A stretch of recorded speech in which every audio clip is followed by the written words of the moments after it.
Balanda MKTV News mbote na bino bisika boali. Merci pour nata na bino, merci na ba fidèle pour na fidélité na bino, merci na ba partage bo sala na ba vidéo na biso ya MKTV News et tout ça là vraiment bien ba commentaire na bino nyoso boko cha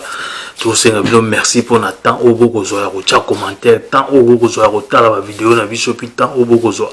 ya ko partager ba vidéo na biso en tout cas pes boali Zambe abate la bino azong c'est la bino ya ebele vraiment ya ebele et tout solo ande to mexana ko solo na kata chaîne na bino MKTV News avec MK les bata noirs pembe lokola madiaba esika buzobei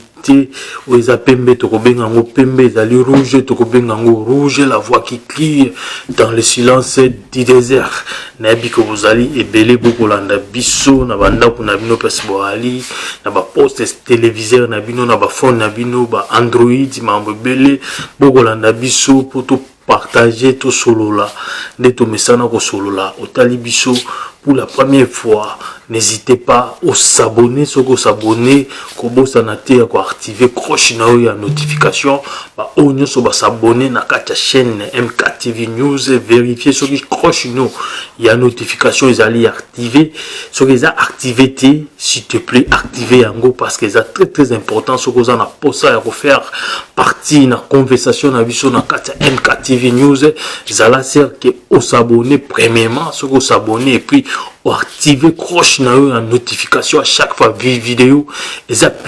publié ou bien tout côté direct vous allez directement notifier à une seule condition cloche na notification et ça activer voilà tout qui est na masolo mboka na biso nde to bakara idéologie na biso za na pona mambotali jeunesse pour biso to croire to na believe nde baba na nge to na believe que jeunesse nde zali futur mboka jeunesse nde za développement ya mboka jeunesse nde zali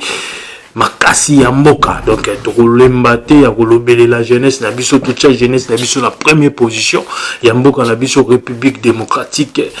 dite démocratique du Congo on a remobenga ngo mikolo yo camp de concentration na ndenge makambo ko salama na ba dirigeant o ba pesa biso lo lengo ba kama mboka na biso ya ko benga ngo camp de concentration ba raison ezali ebele pour nani to benga mboka na biso le camp de concentration to ko mona ba malnutrition ya bana mikie to ko mona bana mikie ba 5 ans 4 ans na ba cantine minene na mituba kende ko tambolaka 5 km 10 km ya koluka mai to ko mona ba village mususu ba coin mususu ya ville Kinshasa mwana banda botami aza kokola courant ezalité nyonso wana ezali nini ezali torture to benga torture ezali torture ba torturer bana mike ok bana wana nde lobi ba kola bangonde o faire partie ya jeunesse bangonde baza force ya développement ya mboka bangonde bazali force ya stabilité ya mboka mais lelo bazali sacrifier bazali torturer yango to benga mboka na biso eza état te non to komi état te to za loin d'être un état yango to benga ngo camp de concentration donc ce qui doit en état donc c'est difficile autour ba makamto lobelela makambo ya état de droit parce qu'on n'est pas encore un état il faut to bunda makasi pour to koma état to bunda makasi pour jeunesse na biso azwa ba position nango jeunesse na biso azala bien protégé azala azwa ba opportunité à mona ke na kokola na ye azana ba opportunité à saisir pour le vie na lobby à la meilleure pour appeler s'appeler le meilleur de son pays République démocratique du Congo yango to lobela kaka na kata chaîne bino to beta pe masolo moi Muketo kota makambo ya état de siège oyo président Nabino Félix Tshilombo Tshisekedi a décrété état de siège. L'idée c'est bon parce que tout le monde a dit peu non ba guerre na est et ça fait vraiment ça ba guerre moko ba instabilité na est ça ba instabilité moko ça date de longtemps et ça kala umela bazalaka stable ba sécurité à la raté ba batanga na pasi ba chaque fois ba massacre mamebele bimara na sina na est na ba virus ma baby mara na est ba na kokufa ba brutalité nyonso na parce que côté na biso est wana eza côté moko eza zone moko minier donc eza zone minière donc yango mona ka esika na mambo mabe alaka esika na ba guerre alaka esika na ba virus kaka nebimaka ba ebola ka ebima bisika na pasi pe mawa yango na toko lobela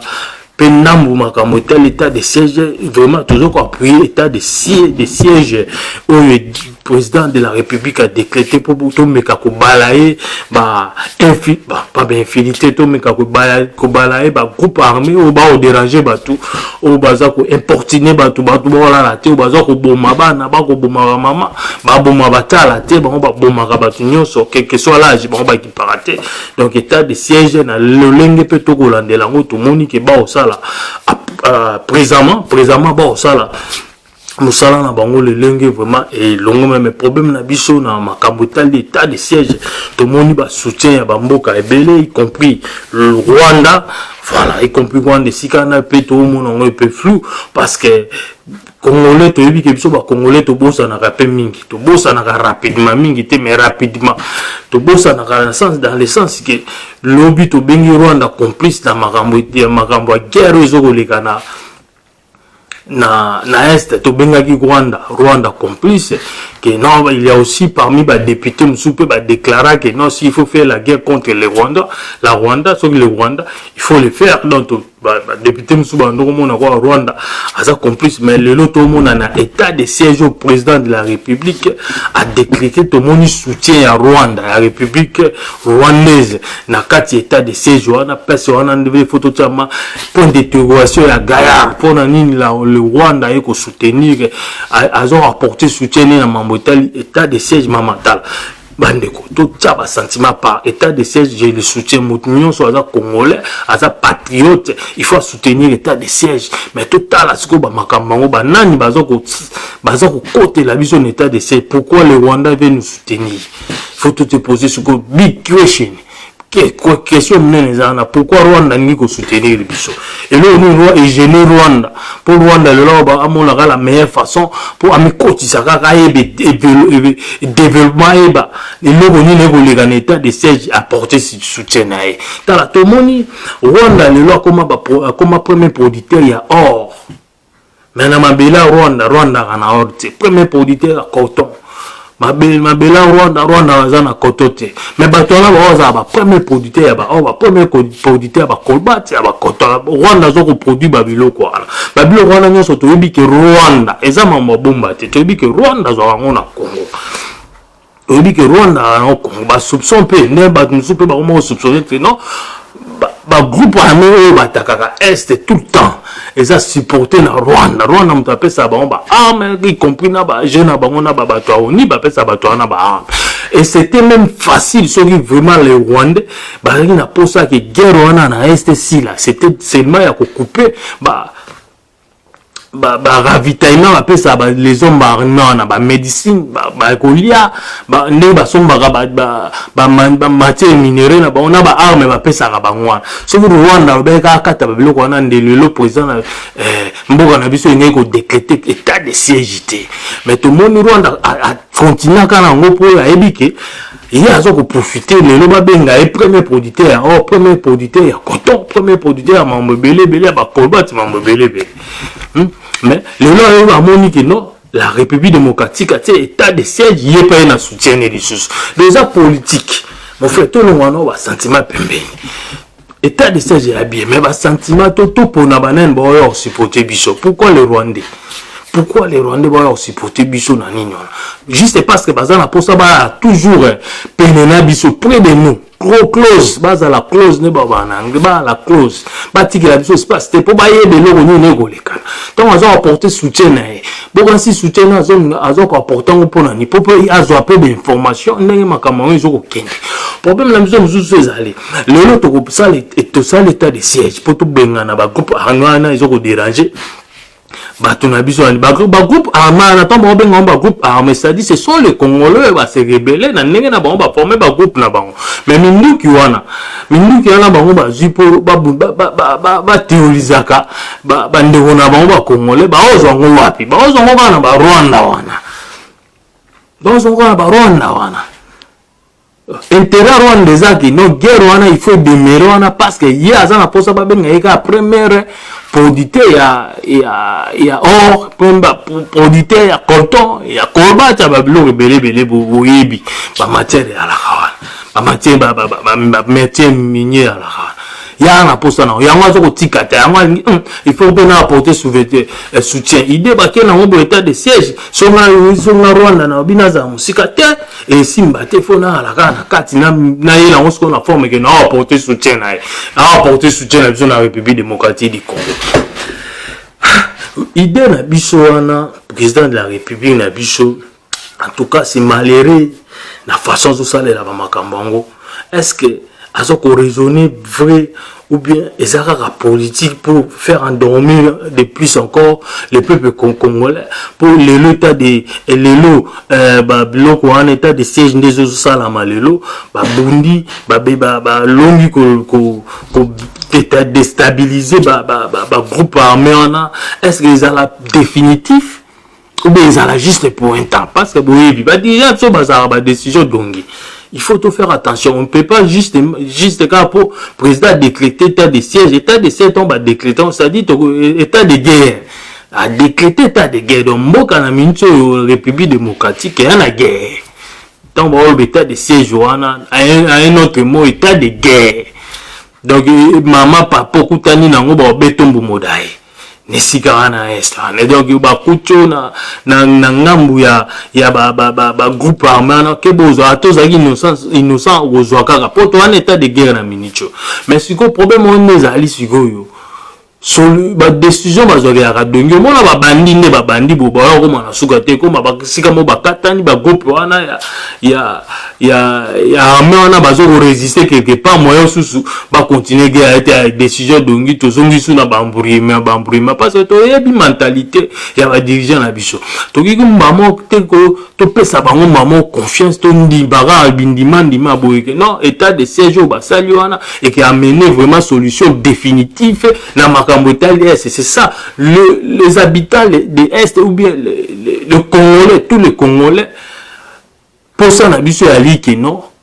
solution au bazar qu'on luka, ou bien solution au bazar qu'on apporter, dans l'Est, et ça la solution définitive, et ça la solution en attendant. Pourtant, tout le monde a sous Rwanda, bazar porter support na bango, c'est parce qu'ils ont eu peur que bako perdre l'intérêt na bango, soki batiki, soki balobi baza la misika. Bako perdre l'intérêt na bango, yango balungi bazaka na posa ba poussa na pene bazala na ba information précise ou dans la source. Donc c'est ça, c'est une façon de chercher à nous contrôler, de chercher de recevoir, de s'informer plus mieux. Il y a de s'informer plus dans makambo tel état de siège. Toujours on est là que l'armée congolaise a infiltré na ba Rwandais. Armée totalement 100% infiltré. Ba conduit armée na biso, pour même ministre de la défense na bango. Il y a des ministres de la défense congolais, c'est un Rwandais. Criminel, mais un ministre, il y a défense congolais. C'est un Rwandais criminel. Cité na nini wana benga oso na bosani. Bon, état de siège wana est-ce que quoi aboutir à une solution définitive? Notre question. C'est juste une question du jour. État de siège et qu'on aboutit à une solution définitive ou bien état de siège en attendant juste pour une solution en attendant. Est-ce que état de siège la bande est-ce que état de siège état de guerre autrement dit et qu'on aboutit à une solution définitive ou juste ça sera juste une solution en attendant. Apaiser les habitants et rester pour un moment, pour un temps, parce que va souffrir plus longtemps. Tu apaiser bango, moi kimia, mes frères, ma politicien ne blague pas pour faire des jeux. Première pour ça va venti ça la rapport, déplacer pion. Baza ba damiste ba ebinde ba sala ba ebite na mincho photo beta boy to beta na mincho sko ba beta na boy pour apaiser nini tension la population ya este po ba mona ki ndenge lolenge tension population ya este ya lolenge population ya este batelemaki nde batelemeli oni ba mona ke soto tiki kaka boye oni a rolongwa les sika wana. Alors les blancs n'ont pas besoin que oni a longwa na sika wana parce que bango na poto ba beta masolo déjà ya kosala mituka ba car électrique quelques-uns a déjà mais ya ko promote ngo ya ko sala ngo vraiment belé tina 2030 il faut vraiment battre sur bas na ba car électrique. Alors bazo ko s'approvisionner na ba colton wana salaka ozo permettre que ça la ba voiture électrique ba na posa ba s'approvisionner nango na Congo bazwa ngo na Congo ba s'approvisionner pour bazala capable ya ko réaliser ba promesse na ba pesi ba population na ba que na 2030 ba voiture ba pétrole ko sila ba mazout que sila to ko mara biso nyoso na ba voiture électrique. Alors ba mona ki le lenge population est nenga telemaki babi ke ba ya longa esala ke non onyalo. Alors ba na posa onyazala na noana parce que ba matière na ba sisi ko zoate et puis ba na posa ga ba utiliser Rwanda parce que Rwanda za close na Congo za pays za frontière esika ba matière wana ali yango ya Rwanda yo na ministre il faut apporter support na on état de siège wana support na oka la gaya ya libanda mais akati juste pour ozala na boîte ozwa ba information et beloko stratégie nini la RDC ça na stratégie nini président de la République ana. Donc yango ba mboka na biso photo ba qui dirige notre pays. Les décisions, la décision ya état de siège c'est une bonne décision au Congolais nous se fois d'accord na yango. Problème est-ce que et on est apporter une solution définitive n'a pas habitant il y a est ou juste une solution provisionnelle mais bon provisionnelle problème de yango ce sont des questions maintenant pour poser na président de la République il a décrété état de guerre wana na mboka état de siège wana il a décrété il y a 30 jours, il y a état de siège, et plus 15 jours renouvelables, 15 jours, toujours dans les besoins avec notre armée infiltrée. Est-ce qu'on va réussir à arriver à trouver une solution définitive pour nos concitoyens, nos Congolais qui vivent à l'Est? C'est ça les problèmes. Avec nos dirigeants, la décision d'Ongui, comme on a objectivité. Problème avec le pouvoir en place, les pouvoirs pouvoir qui zoba pouvoir sangisi bambi et ça les tissus qui zoba et ça les chemises qui zoba et le voilà problème voilà. Mais personnellement en tant que Congolais, moi je supporte l'idée. Je supporte l'idée mais elo no banga kaka que idée wanande non banga kaka eza la solution définitivité et nous allons la solution momentaire lobby non sous ba désolé non sous na est ba désolé parce que ceux qui mondele ou bien ceux qui ba rwandais ba ngaki ba désolé d'aller à la tête c'est pour nos kata kaka bato na ba groupe armé na ba force ezaka ba munitions ko kalgotine la ba munitions sur ata ba na mbona ba botek la ba so ba munitions et puis ko ba supply yo ba pesa ba ya ba médecine ba kati na biloko na ba nourriture ba kati si guerre ici mais aussi longtemps ba to na ba zo la provisionner na ba munitions na ba armement plus que même l'armée congolaise ba na ba armement ils sont très fort que l'armée congolaise ba armement na ba zo les échanges bon ça là na ba minéraux avec les lignes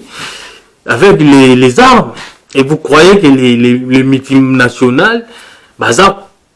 content la décision état de siège ou état de guerre la République démocratique président de la République démocratique a décrété vous croyez que baza c'est pelanango ou bien juste bazo ça juste sembla bati kaka na minute za na bongo parce que ba monaki population déjà est ça telemaki. Et ça juste une façon d'affaiblir la population est donc to bon maman moto muke ba kita ba bosa na mambo oni bandi mabiso que notre on a fait quelque chose to bengani mo ba groupe armé to kangi to briser ba nini mais na scène ngo ba bike avec le temps ba groupe ba ozara na posa ba groupe armé na soki ba na posa soki ba na posa ozo ba minéral no fele donc ba ozara na posa ozo na ba groupe armé na ba sala ba désordre pour ba zo ba minéraux fele. Donc l'important c'est ba groupe armé yango wana ba multinational ba utiliser na tête nani Rwandais la le Rwanda tête à mamango Paul Kagame ba bio peut faut apporter support na quel était l'avantage ya quoi ko senga support ya armée kenyan ceux qui président que un jour a décrété état de droit pardon état de siège. L'importance, le rôle de l'armée kenyenne. C'est dans la monnaie le paradis. Le contrat qu'ils ont signé, le contrat que le président, la République démocratique du Congo a signé dans la République kenyenne pour la support de l'armée. Le contrat n'est pas combien de temps. Jusqu'à présent, le contrat n'est pas encore détaillé à la population congolaise. Il faut tous la transparence à Babylone. Il faut tout pour combien de temps. S'il faut le payer de l'argent, il faut que ni mbongo parce que mbongo ezala na mbongo to afuta ba minere récompense ba support ba Kenya zani wana eza biso moto bengisa kibango mais osiko ba Rwanda ba mo ba apporter support na biso na intérêt ni bango mo ba apporter support na bango pa na biso na intérêt ni ba Rwanda bango ba apporter support na biso na intérêt ni intérêt ba protéger. Première production dans Bango, il y a or, il y a colbat, il y a coltan dans le monde. Protéger les intérêts et on va plutôt apporter support. Juste pour un temps. Question, il y a mon nom dans tout niveau. Est-ce que l'état de siège, un autre mot, état de guerre, ça sera une solution définitive. Il y a pas problème à il y a qui vous il y a habitant à est point d'interrogation to me poser question na to zonga mo ba to raisonner na point wana mais ba o baza contre état de ces jours là c'est pas bon, c'est une bonne idée mais question de bomi tout dans des questions est-ce que ça solution définitive dans ba problème parce que quand on fait la guerre c'est pour arriver à une solution définitive que non bateau va déranger biso ça fait des dizaines des centaines voire même des vingtaines des trentaines d'années des quarantaines d'années ba déranger population alors sur l'autre décision première décision la première fois que la République démocratique a cette décision il a élevé état de siège c'est la première fois est-ce que la première fois il a apporté une solution définitive qu'on n'aura plus ce genre de problème après avoir balayé le groupe armé là est-ce qu'il y aura une sécurité et il y aura une sécurité est-ce que le président va à Kocha est-ce que le pays à Kocha base militaire côté on a pour makamwani ils ont réalisé juste babilo on a la photo sur ba détail il faut détailler babilo voilà c'est un pays les amboka ya toto so ko ni to benga ngo état photo sur ba détail babilo voilà sinon toto ando benga ngo ka camp de concentration et moi sous ba fungozu camp de concentration ya concentration kuna ba ndo boma batu na finalité na ngo makamango to juste solution définitive des arabes pour ma passe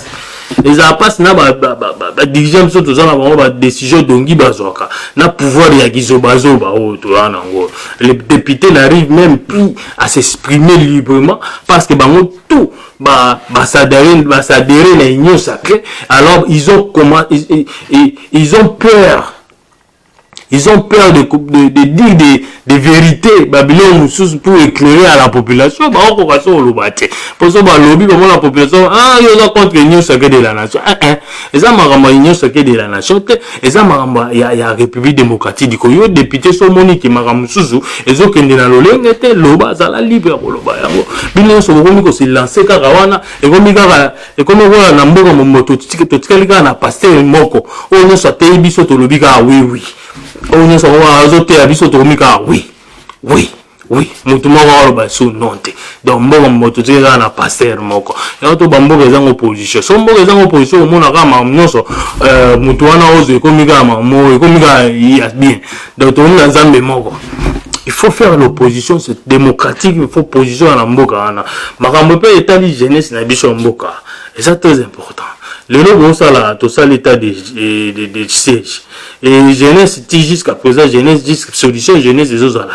Bon ça la état de siège pour la jeunesse, bon bouler pour jeunesse. Là on bon bouler pour la jeunesse. Jeunesse on se lancer dans qui banditisme. À se former par groupe. Parce que na maltraitance, na négligence, on négliger jeunesse. Il y a mort en abino moko parce que les hommes étrangers te ba attaquer biso ça ba groupe armé quand vous appelez les groupes armés ce sont des gens de nationalité congolaise, ce sont des jeunes gens, même les petits garçons de nationalité congolaise. Pour nous se lancer le bazu ba décision ya ko kota na ba groupe armé pour faire du mal à leur propre pays parce que leur propre pays ils ont pas ça bon opportunité. Problème là on a photo banda ko luka misisa il y a problème et ça misisa problème est en to bando kata ngwa partir misisa créer des opportunités na jeunesse pour faire sa jeunesse de opportunité mon kila le ça mon kili déjà c'était fumama na modèle il y a des passeports en nenge na nenge bon so bon investir na passeport wana na passeport bon investir dans mon bébé, bon ça va cette déformation pour occuper la jeunesse à faire quelque chose. Ce jeunesse a dit que non, place à ressort, il aura ça les ali, que non, na coquine en classe à milaïté na rogue na formation, na coquine en classe à milaïté na rogue na football et foot en na receive, na coquine en classe à milaïté na rogue na basketball, na rogue à tennis de table, na rogue à tennis de terre, na rogue à judo, a dit que ça judo peut pas à gagner viner na judo, mais moi la judo, on ça la judo, on gagne qu'à viner na judo. Professeur vous autant qui ça bat professeur autant que ça bat toi ko gagner vine na autant qui ça te azo kokate il faut abandonner ba mbongo susu ya ko futa ka banda kunae na ba poche bana classe problème mais on donner les opportunités à la jeunesse pour jeunesse on l'audace de la solution mindu qui t'a baloué la biso bana to boti lelo ba balukeli biso ya mwana soko boyo boti yo papa soko boti mwana ana balukeli yo foye ba pona nini oluka cause ya pona nini mwana na ngamo na boti balukeli ngai c'est ça bana ana ba kumba kuba ba forme ba kuba ne eza bana ya mboka na biso ba balukeli boto luka pourquoi arranger le to bando to keneka après avoir fait tomber au sala état de siège kuna bo fanda rapé boye ben neni to sala poto occuper jeunesse to pesa jeunesse occupation. Pour jeunesse ça c'est la scène qui banditisme pour jeunesse abando boulette ka ko simba mundu ki po bera yo ko bundisa zo mboka na ye abando abundisa mboka na juste pour ba pese mundu ki po ba pese pantalon bien et si on a aller na bino ya relier créer des opportunités. Et ça va être de la tête de ces journées aussi la totale année to bandinde tango yango eso sala makuna bino ba député na Kinshasa o ba no bulene ni bo sala ba opportunité pour la jeunesse pour eso sala makuna ba groupe hamane sala mikuna na est on et ça peut capable de ça na Kisangani capable de ça na Mbujimai capable même de ça na capitale à Kinshasa et tout beaucoup ça là partout dans la République démocratique du Congo pour ça difficile pour en contrôler encore la minute ça en Congo chercher la solution besoin de la solution bien sûr mais ce qu'on peut éviter que bana jeunesse ya mboka mobimba et comme na babulu wana na Kinshasa déjà toza na jeunesse ça ba kulima vous pensez va ça longo pour na sentiment parce que les côté ba occupation ils ne sont pas occupés. Moi, la langue qui est classe, ta famille, le mot, ça, la tête, vous pensez que son mouton, au bout de la téléphone, au cas de machette, au bout de ça, la ça, on passe à mon nom, ça, la tête, centre de formation, réalité. Or, la table mécanique, réalité. En bête à football, complication organisée, vinérité. À ça, la vérité. Vous ne donnez pas, les pays ne donnent pas l'opportunité à la jeunesse. Monsieur le président, il faut voter la cigane, le gouverneur, le député. Voter la non, on a point donner l'opportunité à la jeunesse pour jeunesse, et bana, qu'on s'occupe. Et nous, on a pas idée, on a qu'il faut que nous ça va groupe à bandi, ou bien tout ça va groupe à armée pour toi attaquer banana biso. Moi na yo boti, le baba lukeli yo, mituna question pour la ligne moi na ngamona boti le baba lukelinga. Ko attaquer ka mona te, ko bando pesa ka mona ba torte, ko bando condamner ka mona te, luka mituna question pourquoi moi non na boti ba lukelinga. Et là on na salité, et là on na salé ko quitter pour na ye. C'est ça, ou bien so be moni ke bo ça la maison ko kokate. Chercher, besoin na ba député pour faire des débats entre vous les députés pour la solution pour la jeunesse. Jeunesse n'est pas développement en Mboka. Jeunesse n'est pas force en Mboka. Jeunesse n'est pas autonome en Mboka. La taxe jeunesse n'est pas la développement en Mboka. Jeunesse n'est même pas idée à construction en Mboka. Et même pas idée à architecture en Mboka. Et comme même pas idée à Mambobele, voire même dans l'idée à nouveau politique en Mboka. Mais ce jeunesse, on a les abandonné. Ils ont laissé, ils ont abandonné dans sa propre sort. Ils ont raboué, ils ont le ressent la tête. Mais c'est là, c'est tout un pays qui est foutu. C'est tout un pays qui est foutu. Mais c'est le président de Rosalana. Rosalana, éternité, n'éternité. Rosalana, tant que force les alliés, soit Dieu peut t'appeler au pays. Alors, jeunesse, yo zala qui ont formé jeunesse. Au pays, si jeunesse, opportunité. Au pays, si jeunesse, au clair jeunesse, centre de formation. Pour jeunesse à s'instruire, pour que non, il n'est pas capable, il y a besoin de relève sur le jeunesse, pas de relève, quelqu'un a bibé, qu'on est c'est ce qui se passe au monde. Mais biso jeunesse, la biso a bafoué, jeunesse, non, c'est le cas au bima, ce qu'on réussit au bima, liban n'a pas à se lancer dans banditisme, à se lancer dans la tuerie, à continuer à groupe armé, à former un groupe armé pour pas bondir ça sur le monde. C'est ça les conséquences, parce que nous négligeons, nous torturons notre propre jeunesse. Tout ce qu'on torture, ton négligé, tout ce qu'on torture jeunesse d'Abisso, conséquences, nous payons les pots cassés. Nous payons les pots cassés parce que jeunesse d'Abisso, depuis l'époque de l'Impère, jeunesse c'est ça qui négligeait, jeunesse c'est ça qui abandonnait. Et comme à l'époque, il y a Kabila, même à une époque, il y a Chilombo, c'est pire. Et s'empirer d'une façon incroyable. Et s'empirer dans la vitesse de croisière. Donc, on est décalé dans 180 degrés en arrière. Décalé de 180 degrés en arrière. C'est bizarre. Ben, mboka zo ibanate na okanza ako konza mboka lobi ego ibanate toza na batu capable te ou konza mboka lobi to mona bango te voire même to mona bango te que ba o konza mboka lobi to mona te mais au mona na poto ba yebi déjà que non moi na otanga o surtout en cadre yenda ko la ministre dans 20 ans dans 30 ans yenda ko la ministre na biso mboka. C'est comme ça, c'est tout est planifié au monde la jeunesse na bango parce que tcha ba opportunité na jeunesse parce que créer un centre de formation parce qu'ils comprennent, ils savent que non nous sommes fait pour nous ça la bêtise de Milai ba on va fait pour nous ça la bêtise de Milai les études sont là alors ba on va fait pour la bêtise de Mikou c'est ba centre ba formation rapide les centres de formation sont là mais nous le Congo même les études pour na ba on va fait pour la bêtise de Milai égalité même les centres de formation pour na ba on va fait pour la formation rapide ba centre de formation exact non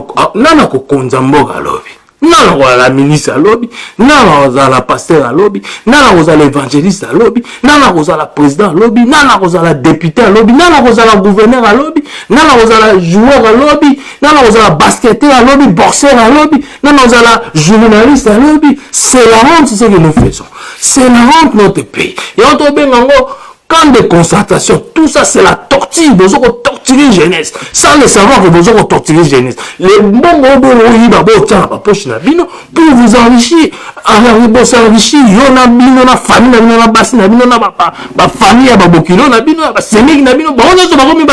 mais vous regardez même pas la jeunesse, vous avez la fatigue en Mboka, vous n'aimez pas ce pays. Là, vous faites croire que non, bon, le pays, n'a décrété l'état de siège, bon, il y a des solutions. L'état de siège est la solution définitive dans ma Kambaba Congolais. On ne sait pas. Les détails ne sont pas donnés à la population congolaise. Décréter l'état de siège, c'est une bonne idée, mais donner aussi les détails. Et c'est une solution définitive. Cela amènerait une solution définitive aux habitants de l'Est ou à la population générale de la République démocratique du Congo. Ça serait une solution définitive. On ne sait pas donner les détails. Détaillez ça. Détaillez-nous. Putain. On ne va pas cesser de parler pour notre pays. On ne cessera jamais de parler. Réveiller, motiver la jeunesse. Jeunesse, les mabos et bakoté, qu'on déclare Babylone. Vous manquez de tout. Sauf rien. Vous manquez de tout sauf rien. Vous manquez de tout. La jeunesse congolaise. Nous sommes torturés. Jeunesse torturée. Jeunesse menacée à la vie, à la mort. C'est la jeunesse congolaise. Nous fuyons notre pays. Surtout aussi que Bimambo a été un pote. C'est ça, tout que Nangolo, tout que Brazzaville, et la jeunesse est la va former un groupe armé. Alors, il faut tout le cas, qu'est-ce qu'on peut faire pour éviter se multiplier, pour éviter le groupe armé se multiplier, le banditisme se multiplier. Qu'est-ce qu'il faut faire? Je vous donne une idée, créer des centres de formation, donner les opportunités, occuper la jeunesse congolaise, pas à Renelo comme ça là, pas qui a la gâté, mais si quand on nous a la librairie, on nous tang à livre à la gâté, cinéma, égalité, centre mécanique, réalité, il n'y a rien. Un pays riche comme le Congo, mais les Congolais font tout pour vivre pauvres. C'est impossible dans ce pays 2021. C'est impossible, mes frères. Quand nous parlons de notre pays, vraiment, ça fait mal au cœur. Nous supportons l'état de siège, mais la grande question, c'est que non, est-ce que l'état de siège, c'est une solution définitive des problèmes des Congolais? Donnez-nous les détails. Na sukiwana nzamba batela bino tokomi na suka vidéo na biso tokende kotsama bonza na biso pa nzambe comme d'habitude toembela nzambe na biso loyembo na biso ndelo mesano nde balobaka bino bato boyebe lingala kolekanga na français pe kolekanga bokomelanga na ndenge balobela yango esala bien bani. Mon Dieu, mon roi, je vais chanter tes louanges. Mon Dieu, mon roi, je vais exalter ton nom. Mon Rédempteur, mon bon berger. À la Pentecôte, tu devais à ton esprit. Tu m'as baptisé de l'Esprit Saint édifié. Christ est en moi, l'espoir de la gloire. Le rocher des anges, Jésus, l'agneau de Dieu, hey, papa, tu es bon, oh oui, Père, tu es bon, mon Dieu, tu es bon, oh oui, papa, tu es bon, je te bénirai, je t'exalterai, je te célébrerai toute ma vie. Combien tes bontés sont si précieuses, oh Dieu. Prenons-nous en charge.